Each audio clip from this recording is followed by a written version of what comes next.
Here I've got Huawei Honor 9X, and let me show you how to activate camera timer on the following device. So at first you have to open the camera app and now go to the settings.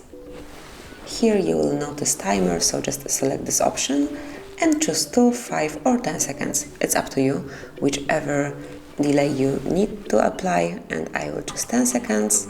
And as you can see now, once you're back, you can smoothly grab a photo and it will be done after 10 seconds countdown.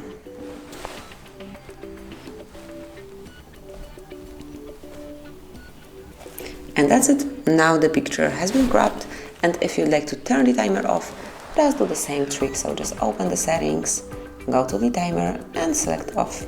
As you can see now, there is no delay applied to your camera. So this is it. That would be all. This is how you can smoothly and easily use camera timer in your Huawei Honor 9X. Thank you for watching. Please subscribe our channel and leave the thumbs up.